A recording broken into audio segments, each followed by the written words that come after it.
living world. So, this is your living world.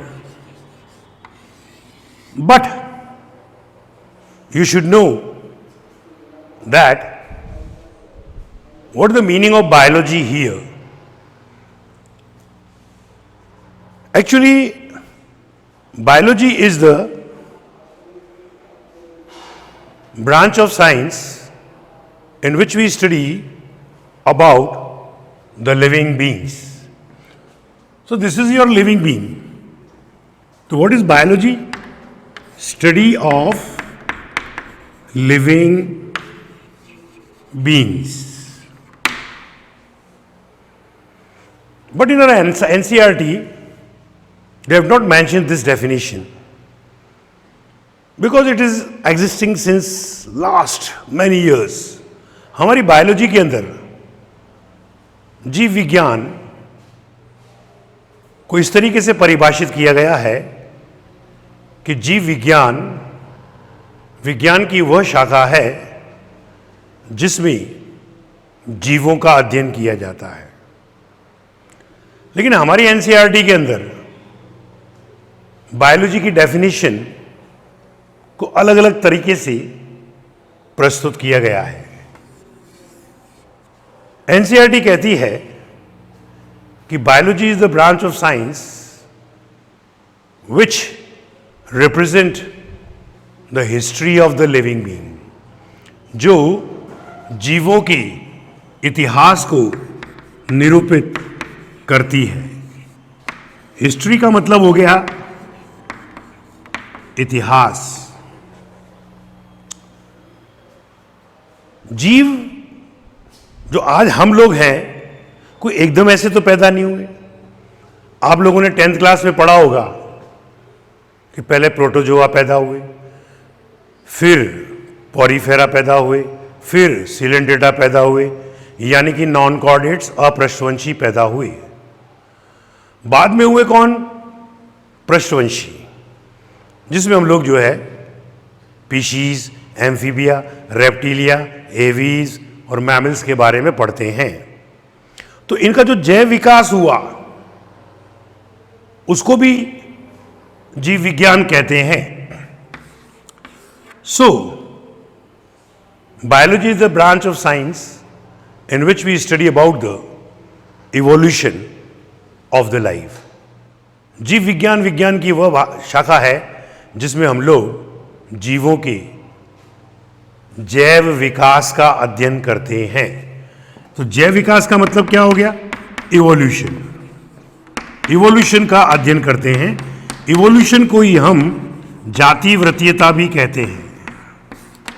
क्या कहते हैं? जाति वृत्तीयता। तो history of life is biology, evolution of life is biology, study of living being is biology. ये परिभाषाएं उन्होंने एनसीईआरटी के तीसरे पेज के ऊपर दे रखी हैं अलग अलग पैराग्राफ्स में। नीट को यदि आपको क्रैक करना है तो एनसीईआरटी की किताब का एक एक लाइन आपको याद होना चाहिए। अब बात चलती है कि भाई बायोलॉजी शब्द जो है वह किसने दिया था? बायोलॉजी शब्द, ये शब्द जो था it was given by Lamarck and Treviranus. Biology की कितनी शाखाएं होती हैं? How many types of branches are there? Mainly 2 branches are there. One is called botany. तो हमने बायोलॉजी को 2 में बांटा बेटा। एक कहलाती है बॉटनी, जिसे हम लोग हिंदी में कहते हैं वनस्पति शास्त्र, और दूसरी ब्रांच जो होती है वो कहलाती है जूलॉजी।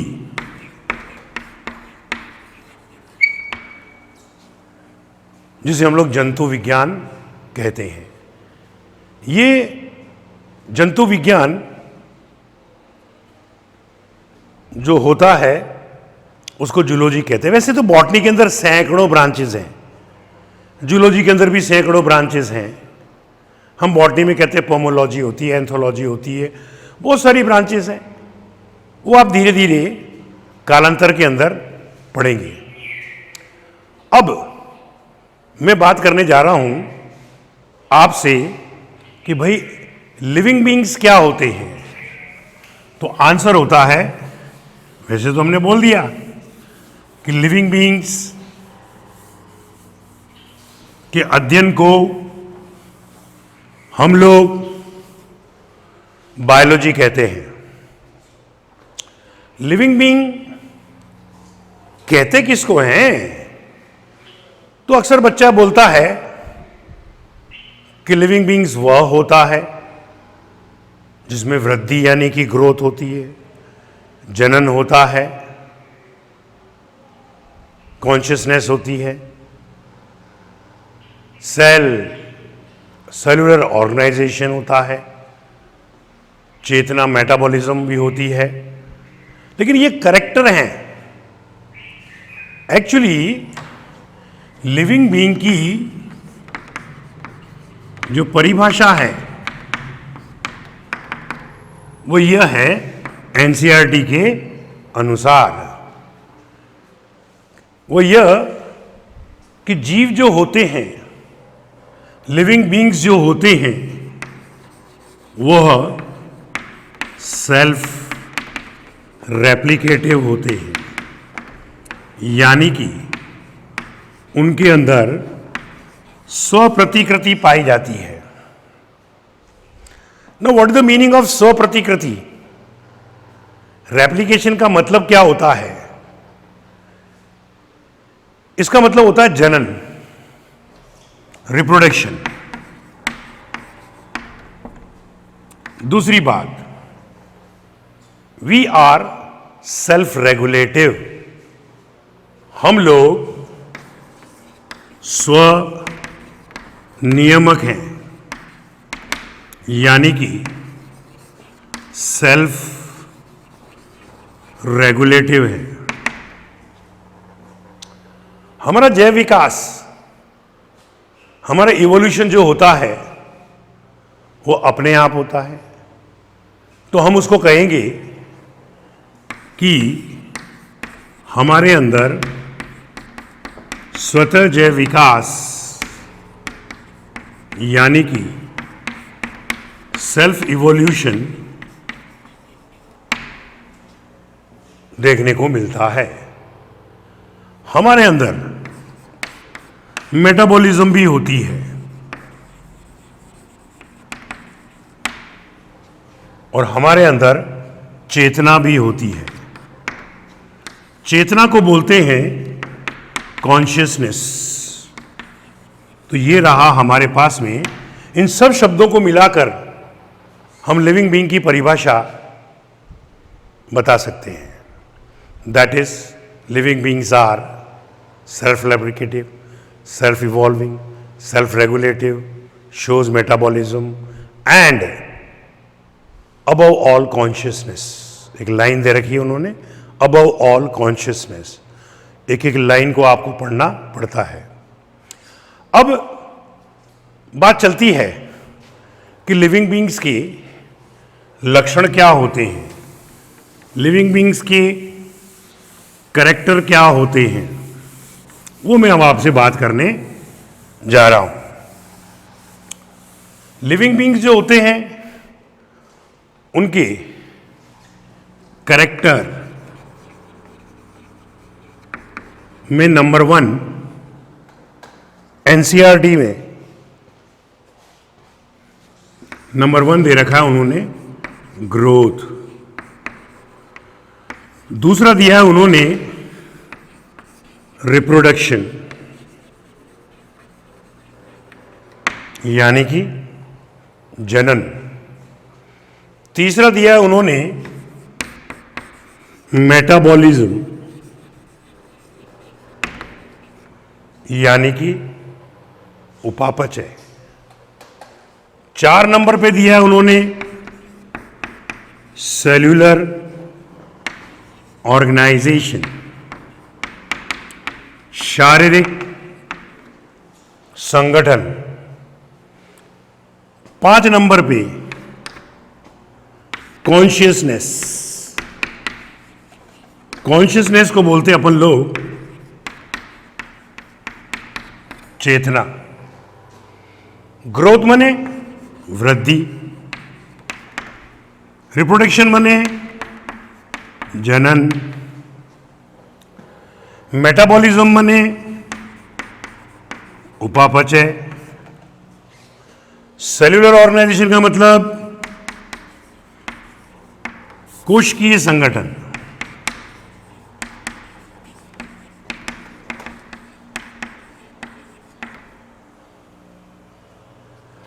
और कॉन्शियसनेस का मतलब चेतना। पंखा चला देना, पंखा। Next point. तो ये 5 लक्षण मैंने दिए हैं, ये करेक्टर हैं, ये लक्षण हैं। अब हमारी किताब के अंदर उन्होंने डिफाइनिंग प्रॉपर्टी, परिभाषित लक्षण, अभिष्ट लक्षण शब्द का प्रयोग किया है। अब ये जो डिफाइनिंग प्रॉपर्टी है यानी कि अभिष्ट लक्षण, वो क्या है? ये 5 जो मैंने लिखे हैं करेक्टर, ये तो सभी जीवों में मिलेंगे, हो सकता है निर्जीव में भी मिले, लेकिन आखिर के जो ये 3 हैं, इनको एनसीईआरटी ने डिफाइनिंग प्रॉपर्टी कहा है, यानी कि परिभाषित लक्षण कहा है, या यूं कह दीजिए अभिष्ट लक्षण कहा है। अब बात ये आई कि लक्षण में और अभिष्ट लक्षण में क्या अंतर होता है। लक्षण जो होता है वो जीव में भी मिल सकता है और निर्जीव में भी मिल सकता है, यानी कि लिविंग में भी मिल जाएगा और नॉन लिविंग के अंदर भी मिल जाएगा। लेकिन डिफाइनिंग प्रॉपर्टी जो है, अभिष्ट लक्षण जो है, वह केवल जीवों में ही मिलेगा। अब मैं आपको एक एक करके समझाऊंगा कि वृद्धि क्या है, क्यों इसको केवल लक्षण माना गया है, अभिष्ट लक्षण नहीं माना गया है। ये पॉइंट उन्होंने अपनी एनसीईआरटी बुक के अंदर अपन लोगों को समझा रखे हैं। तो first of all we are going to talk about the growth. तो सबसे पहले मैं आपको वृद्धि के बारे में बताने जा रहा हूं। अब वृद्धि क्या होती है, देखिए इधर, आप छोटे से थे और आज इतने बड़े हो गए। पहले तुम्हारी मम्मी जो है गोदी में उठाकर मार्केट में चली जाती थी, लेकिन अब नहीं ले जाती है। क्यों? क्योंकि तुम्हारे अंदर ग्रोथ हो गई है। तो ये ग्रोथ से क्यों हुई, या ग्रोथ में कौन सी 2 घटनाएं हुई? तो हमारी एनसीईआरटी बोलती है कि ग्रोथ के अंदर 2 इवेंट्स यानी कि घटनाएं साथ साथ होती हैं। अब वो 2 घटनाएं कौन कौन सी हैं? कोशिकाओं की संख्या में वृद्धि। जब कोशिकाएं पहले 1 थी, अब सैकड़ों हजारों हो गई, तो भार भी बड़ा होगा। तो इसका मतलब दूसरी घटना कौन सी हुई? भार में वृद्धि। ये दोनों घटनाएं जो होती हैं साथ साथ होती हैं, वृद्धि यूं कहती है। अब क्या हुआ कि वैसे तो growth is an irreversible process, which is accompanied by increase in volume weight of and volume and weight of the organism. तो वेट बढ़ा, भार बढ़ा और कोशिकाओं की संख्या भी बढ़ी। वृद्धि एक अनुत्क्रमणीय प्रक्रिया होती है जिसके अंतर्गत जीव के शरीर के अंदर भार में वृद्धि होती है, साइज में वृद्धि होती है, आयतन में वृद्धि होती है। तो वृद्धि के अंदर ये दो घटनाएं एक साथ होती हैं। ओके, अब हमें मालूम है कि पृथ्वी के ऊपर दो प्रकार के जीव हैं। एक है यूनिसेल्यूलर, यानी कि एक कोशिकीय,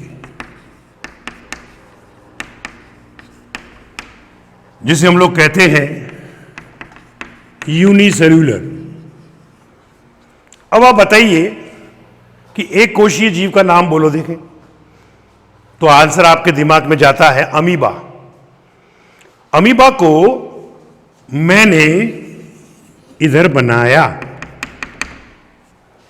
और मैंने उसको बोला, मैंने कि हे अमीबा, जरा अपने शरीर में वृद्धि तो करके दिखा। तो उसने बोली, सर अभी आपने बताया कि वृद्धि के अंदर दो घटनाएं होती हैं, एक तो कोशिकाओं की संख्या में वृद्धि और भार में वृद्धि। तो इसने बोली, सर देखो, आप मुझे भोजन दो। मैंने अमीबा को भोजन दिया तो उसका साइज बढ़ गया, प्रोटोप्लाज्म बढ़ गया। तो ये उसके भार में वृद्धि हुई कि नहीं हुई? ये काय में वृद्धि हो गई? भार में वृद्धि। तो मैंने अमीबा को बोला, मैंने कि तेरी संख्या में तो वृद्धि हुई नहीं। तो उसने बोली, सर वो भी होगी, लेकिन वो जनन के समय होगी। तो ये जनन और ये भोजन देने पर इसके अंदर क्या हुई? वृद्धि। अब इसके अंदर विभाजन हुआ। कौन से विभाजन से जनन करता है ये? द्विविभाजन द्वारा। ये कर दिया, ये कर दिया, फिर ये दो के अंदर कर देता है। इस प्रकार 2 से 4, 4 से 8। अमीबा ने मेरे को बुलाया और बोला, सर देखो, पहले मैं 1 था, फिर 2 हो गए, फिर 4 हो गए, संख्या में वृद्धि हुई कि नहीं हुई? तो मैंने कहा ये तो जनन है। तो अमीबा ने बोला कि सर, जब एक कोशीय जीव के अंदर वृद्धि की बात की जाती है तो वृद्धि और जनन को एक दूसरे का सिनोनिम माना जाता है, यानी कि पर्याय माना जाता है। बी केयरफुल, एनसीईआरटी ने यह बात दे रखी है। अब वृद्धि कहां से कहां पर होती है? आंतरिक रूप से होती है। हम खाना खाते हैं तो ये थोड़ी कि रोटी हमारे शरीर के ऊपर आके ऊपर चिपक जाती है, बल्कि अंदर कोशिकाओं की संख्या में वृद्धि होती है, जिसके कारण हमारे शरीर के अंदर भी वृद्धि होती है, हमारे शरीर के अंदर भार में वृद्धि होती है। अब ये तो कहानी मैंने बताई एक कोशीय जीवों की।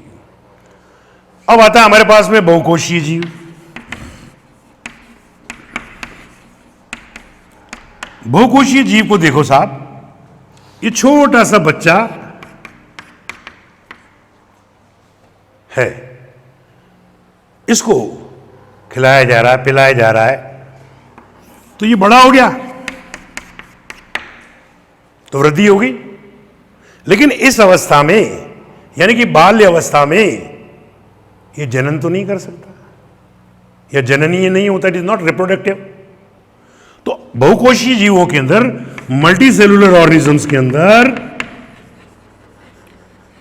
पहले क्या होती है? ग्रोथ। और फिर क्या होती है? फिर कौन सी स्टेज में एंटर करता है वो? रिप्रोडक्टिव स्टेज में एंटर करता है, यानी कि जननीय अवस्था में एंटर करता है। तो यहां पर तो वृद्धि एवं जनन इंट्रिंसिक प्रॉपर्टी है, अंतर्निहित घटनाएं हैं, जबकि बहुकोशीय जीवों में वृद्धि अलग होती है और जनन अलग होता है। कहने का तात्पर्य दे आर एक्सट्रिंसिक प्रॉपर्टी, कि वह अलग अलग घटनाएं होती हैं। अब मैंने वृद्धि को बोला, मैंने कहा यार वृद्धि ये बता कि तुझे मैं केवल कैरेक्टर मानूं या अभिष्ट लक्षण मानूं? तो वृद्धि ने बोला, सर देखो, एक मिट्टी का टीला है, उस मिट्टी के टीले के ऊपर मिट्टी जमती जाती है, जमती जाती है, जमती जाती है और मिट्टी के टीले की ऊंचाई बढ़ जाती है, यानी कि वृद्धि होगी। बर्फ का पहाड़ भी ऊंचा हो जाता है, यानी कि वृद्धि होगी। मैंने कि वो तो निर्जीव है, वो तो नॉन लिविंग है। तो उसने कहा कि चाहे आप, अगर वह कैरेक्टर जो 5 हैं, अगर वह लक्षण सजीव में भी मिल रहा है, निर्जीव में भी मिल रहा है, तो फिर हम उसको केवल लक्षण मानेंगे, उसको हम अभिष्ट लक्षण नहीं मानेंगे। ये पॉइंट आपको जो है सीखना चाहिए कि what is the difference between the growth and the defining property. Okay, now I am going to talk about the another character whose name is reproduction. अब मैं आपको दूसरा लक्षण बताने जा रहा हूं जिसे हम लोग जनन कहते हैं। जनन जो होता है उसमें क्या होता है मालूम है अपने को कि reproduction is the process by which the living beings continue their race. जनन वह प्रक्रिया है जिसके अंतर्गत या जिसके द्वारा कोई जीव अपनी जाति के अस्तित्व को बनाए रखता है। हम ये भी जानते हैं कि जूलॉजी के अंदर, जंतु विज्ञान के अंदर 2 प्रकार का जनन होता है, एक अलैंगिक और एक लैंगिक, जो कि बॉटनी के अंदर 3 प्रकार का होता है, वेजिटेटिव, एसेक्सुअल एंड सेक्सुअल। बात चल रही है कि जनन क्या है, लक्षण है या परिभाषित लक्षण है। ये बात चली साहब। जनन के अंदर एक बच्चे से या एक जनक से 2 पैदा होते, 2 से 4। आज भारत की जनसंख्या कितनी बढ़ रही है वो आप देखिए। तो अभी मैंने बताया था कि जीव अमीबा के अंदर 1 से 2, 2 से 4 जीव पैदा होते हैं। तो मैंने जनन को पूछा कि आप लक्षण है या परिभाषित लक्षण, कि सर परिभाषित लक्षण तो तब होगा जब यह केवल जीवों में ही पाया जाएगा और कहीं नहीं मिलेगा। तो मैंने कहा खच्चर, श्रमिक मधुमक्खी,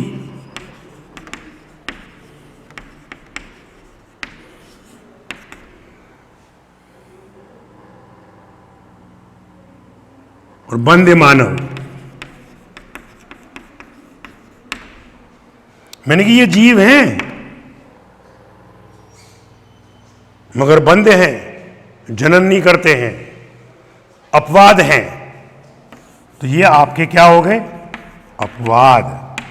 इसीलिए जनन ने बोला कि सर देखो ये जीव हैं लेकिन जनन नहीं करते हैं, तो हम इसको केवल लक्षण मानेंगे और परिभाषित लक्षण नहीं मानेंगे। ये चौक है। जनन क्या है, 1 से 2, ये चौक है। इसको पकड़ के 2 में तोड़ दिया, इसके 2 बच्चे हो गए, फिर तोड़ दिया 4 हो जाएंगे। तो ये तो नॉन लिविंग बीइंग भी शो कर रहा है। इसलिए जनन को केवल लक्षण माना जाता है, परिभाषित लक्षण नहीं मानते हैं। अब चले हम तीसरा पॉइंट, तीसरा लक्षण। वो तीसरा लक्षण क्या है, वो है उपापचय। उपापचय यानी कि मेटाबॉलिज्म। उपापचय क्या होता है, एनसीईआरटी में परिभाषा दे रखी है कि all the chemical reactions which are taking place inside the body और inside the cell is called your metabolism. समस्त रासायनिक क्रियाएं जो जीवों के शरीर में होती हैं या कोशिका के अंदर होती हैं उसे हम लोग उपापचय कहते हैं। अब उपापचय की बात चलेगी तो ये दो प्रकार की, एक कैटाबॉलिज्म जिसे हम लोग हिंदी में कहते हैं अपचय, और एक एनाबॉलिज्म जिसे हम लोग कहते हैं उपचय। कैटाबॉलिज्म में क्या होता है, इसका एग्जाम्पल अपन ले लेते हैं श्वसन यानी कि रेस्पिरेशन। श्वसन में क्या होता है कि ग्लूकोज अपघटित होकर CO2, H2O और एनर्जी देता है। अगर कोई मोटा व्यक्ति दुबला हो जाता है बीमारी के कारण तो हम कहते हैं कि उसके अंदर क्या हुआ, अपचय यानी कि कैटाबॉलिज्म हुई। इसमें क्या होगा, या श्वसन में क्या होता है कि बिगर molecule of the glucose is broken down into smaller molecules, कि वो छोटे अणुओं में बदल गया, इसी को हम लोग उपचय अपचय कहते हैं। अब इसके अपोजिट आ जाओ, एग्जाम्पल ले लो, फोटो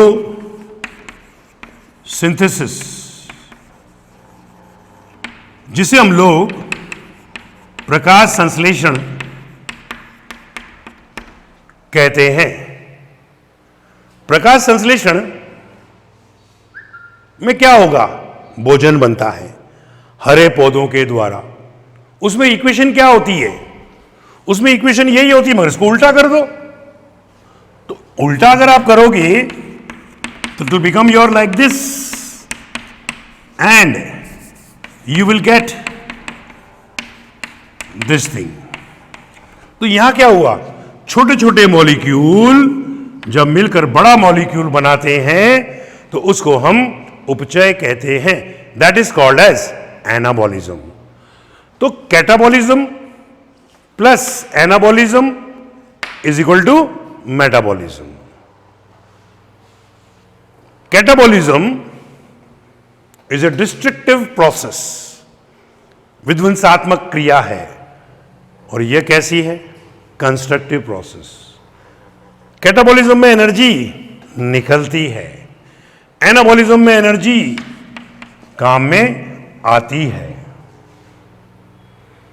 तो हमने जीव से पूछा, मैंने कि भाई जीव ये बता कि इसको मैं उपापचय को क्या मानूं, कैरेक्टर मानूं, लक्षण मानूं या डिफाइनिंग प्रॉपर्टी।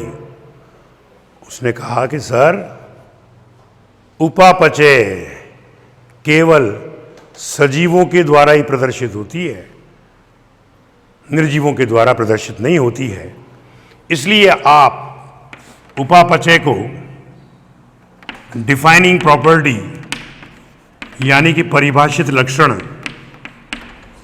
मानिए। मैंने कहा ओके, पर मैंने उपापचय से बोला, मैंने कि सपोज करिए टेस्ट ट्यूब है और इस टेस्ट ट्यूब में मैंने गाजर की सेल को रखा। I have taken a carrot cell and in this test tube will put coconut milk, कि हम जो है नारियल का पानी डालते हैं। इस नारियल के पानी में साइटोकाइनिन नाम का हार्मोन होता है जो कि सेल डिवीजन के लिए रिस्पॉन्सिबल होता है, यानी कि कोशिका विभाजन के लिए उत्तरदायी होता है।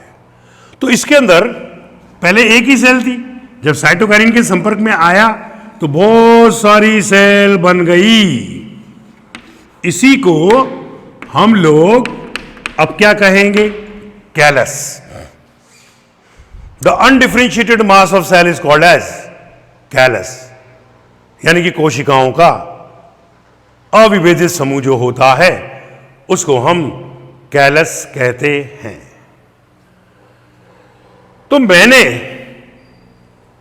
अब उपापचय से पूछा, मैंने कि टेस्ट ट्यूब में जो मुझे कैलस प्राप्त हुआ है इन विट्रो, क्या वो लिविंग है या नॉन लिविंग? उन्होंने बोले सर ना तो ये लिविंग है और ना ही नॉन लिविंग है, but it represent living reaction, लेकिन ये जीवित अभिक्रिया को निरूपित करता है। मैंने कि ओके, इट मीन्स उपापचय कैसी प्रॉपर्टी हो गई? Defining property. कैसा लक्षण हो गया? परिभाषित लक्षण हो गया। तो up till now we have talked about growth, reproduction and metabolism, in which we have seen that out of the three only one is acting like a defining property. Now I am going to talk about cellular organization. Cellular organization का मतलब होता है कोशिकीय संगठन। अब amoeba को देख लो, एक सेल का बना हुआ। अब हाइड्रा को देख लो, बहुत सारी सेल्स का बना हुआ। अपन लोगों को देख लो, बहुत सारी सेल्स का बना हुआ। इसका मतलब on the basis of cells two types of organisms are there, unicellular and multi cellular. कोई भी जीव ले लो, ये चौक रहा, ये नॉन लिविंग है, क्या इसमें सेल है? नहीं है। नहीं है तो क्या है? ये नॉन लिविंग है। आ गया? ये पंखा है, ये सेल का बना हुआ नहीं है। ये बोर्ड है, इसमें भी सेल नहीं है। लेकिन अमीबा में तो सेल है, बैक्टीरिया में सेल है, वायरस में सेल है, मानव में सेल है। और सेल के अंदर ही तो क्या होती है? मेटाबॉलिज्म। देखिए साहब, हम बात कर रहे हैं सेलुलर ऑर्गेनाइजेशन की। सेलुलर ऑर्गेनाइजेशन को यदि आप बोलेंगे तो उसे हिंदी में कहते हैं कोशिकीय संगठन। क्या कहलाता है ये? कोशिकीय संगठन कहते हैं। All living beings body is made up of cell, either it may be your unicellular और मल्टीसेल्युलर। सभी जीवों का शरीर जो होता है वो कोशिकाओं का बना होता है, चाहे वो एक कोशीय हो लाइक अमीबा या बहुकोशीय हो लाइक मैन। मैं तो ऐसे समझाता हूं कि ये बताइए ये किसका डायग्राम बनाया हुआ है? तो आप बोलोगे सर न्यूरॉन का डायग्राम बनाया। मैंने कि न्यूरॉन क्या होती है? तो आप बोलोगे तंत्रिका, तंत्र की इकाई होती है। इसी से अपने को ज्ञान होता है, इसी से अपन भारी उद्दीपनों को ग्रहण करते हैं। ये सेल है, एक ही सेल है जिसमें क्या होता है? उपापचय हो रही है। हमने उपापचय को भी क्या माना? Defining property. जो किसमें हो रही है? सेल के अंदर। इसका मतलब सेल भी क्या हुई? एक डिफाइनिंग प्रॉपर्टी हो गई। तो कोशिकीय संगठन को भी हम डिफाइनिंग प्रॉपर्टी कंसिडर करेंगे। चलिए, अब आता है हमारे पास में एक पॉइंट लास्ट वाला, जिसको हम लोग बोलते हैं कॉन्शियसनेस। कॉन्शियसनेस, जिसे हम लोग बोलते हैं चेतना। चेतना का मतलब कि क्या आप होश और हवास में हैं? मैं पढ़ रहा हूं, अभी चेतना में हूं। आप पढ़ रहे हो, चेतना में हो, इसीलिए तो पढ़ रहे हो। अगर आप बेहोश होते तो क्या जो मैं पढ़ा रहा हूं वो समझ पाते? नहीं। तो चेतना जो है किसके कारण है? तंत्रिका, तंत्र के कारण। It is because of the nervous system. और नर्वस सिस्टम की इकाई को क्या कहते हैं? न्यूरॉन। और न्यूरॉन में क्या होती है? मेटाबॉलिज्म होती है। तो जब आपने मेटाबॉलिज्म को डिफाइनिंग प्रॉपर्टी माना, सेलुलर ऑर्गेनाइजेशन को डिफाइनिंग प्रॉपर्टी माना, तो इसी से तो चेतना मिल रही है। तो चेतना को भी अपन क्या मानेंगे? डिफाइनिंग प्रॉपर्टी मानेंगे। What is consciousness? Response to stimuli, उद्दीपन के प्रति जो अनुक्रिया दी जाती है, उसको हम लोग कॉन्शियसनेस कहते हैं। एक किताब में बड़ा अच्छा एग्जाम्पल दिया है, हिंदुस्तान के कई शहरों में मैंने पढ़ाया है, और उसमें सभी लोग इस चीज का आंसर गलत देते हैं। मैं अभी सीकर में हूं, सीकर में भी मैंने देखा है कि इसका आंसर बच्चे लोग, टीचर लोग, बच्चे नहीं टीचर लोग गलत देते हैं। एक ने पूछा कि सर एमबीबीएस, मुन्ना भाई एमबीबीएस वाला जो एग्जाम्पल है, जिसमें कि वो आनंद नाम का व्यक्ति पड़ा हुआ था किस पर, कुर्सी के ऊपर, और संजय दत्त उसको हंसाने की कोशिश कर रहा था, लेकिन वो हंस नहीं रहा था। क्यों नहीं हंस रहा था? क्योंकि वो बंदा कौन सी अवस्था में था? कॉमा में था। कई बार एक्सीडेंट होता है, कहते कॉमा में आ गया क्योंकि हेलमेट नहीं लगा रखा था, इसलिए हेलमेट भी लगाना चाहिए। तो जो व्यक्ति कॉमा में होता है, अब आप उसको क्या मानोगे, जीव या निर्जीव? लोग कहते हैं कि सर वो जीव भी है और निर्जीव भी है। रॉन्ग।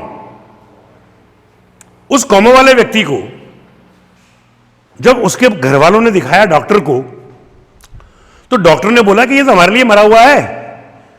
तो उन्होंने बोली सर मरा हुआ कैसे है? दिल धड़क रहा है, सांसें चल रही हैं, मूत्र की थैली नीचे लटकी हुई है, मूत्र आ रहा है, तो आप उसको कैसे नॉन लिविंग कह सकते हो या डेड कह सकते हो? इसका आंसर यह होता है कि कॉमा वाला व्यक्ति जो होता है